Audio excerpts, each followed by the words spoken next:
Hello, this is Curtis Sambrook, and today we're answering questions on how to subdivide property. Now, first thing is first, really encourage you down to your local city, county, municipality, town, whatever it may be, to really ask them questions. Find out whoever's going to be the most knowledgeable on this and ask questions on, is this going to be a straightforward subdivision? Are there specific rules for it? Or does it have to go before a council meeting and get approval there? And really find out what your risks are, what the steps are on their side. Yeah, just determine if the risk is worthwhile, really, and if there is much risk. Obviously, if you do a big subdivision, there's a lot more capital at stake just to get the subdivision done.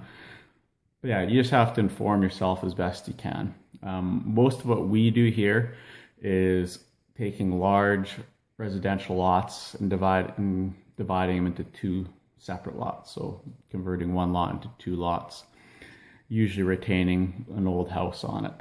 So that's a lot of what we do.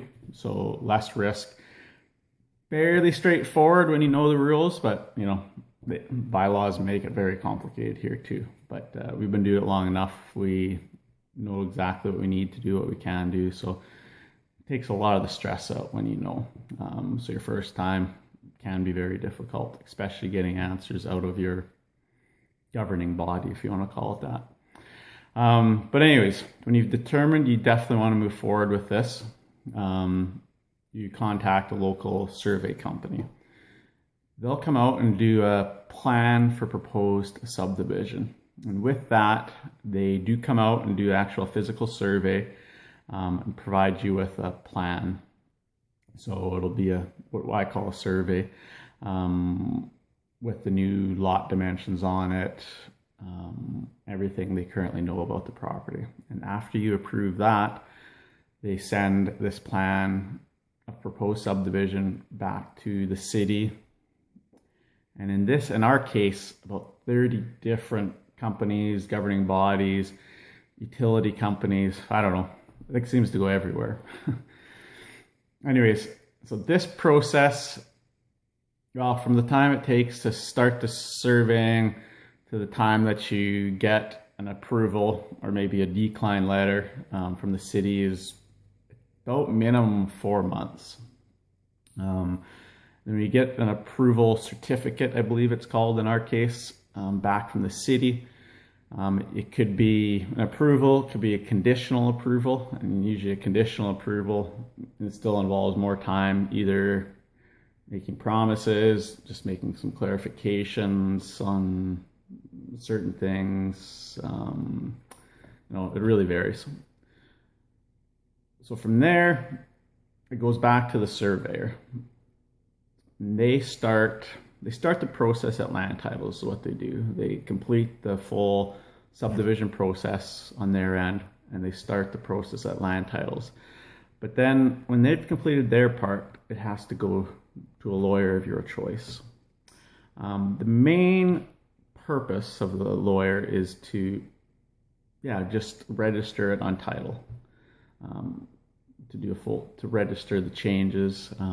But there's other things they have to do. If you have a mortgage on that land, or say there is a house on it, on one of the lots, and then you have another vacant lot, which is often what we do, and you have a mortgage on it, they have to get approval from the bank.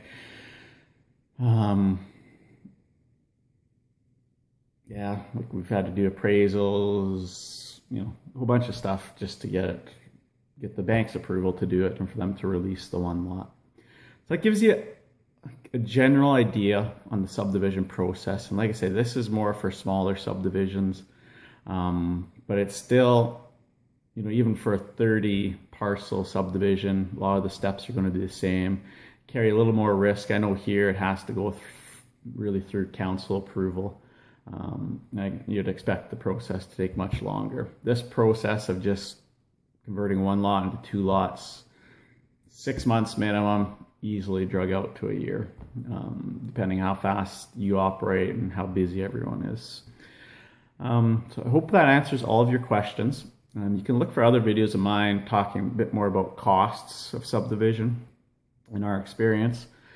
But I also want to give you a little bit of opportunity here. I want you to click the link below, or just go to my website, curtissambrook.com. When you click on that link, it's going to take you to a capture page in reality. But what we've started to do is expand our business from real estate onto the internet. So this is going to give you an opportunity to look at what we're doing on the internet. Nothing to do with real estate, but it's a simpler way to make money and creating a little more residual income. So please click that link below. I hope I've answered all your questions and hope you have a great day. Goodbye.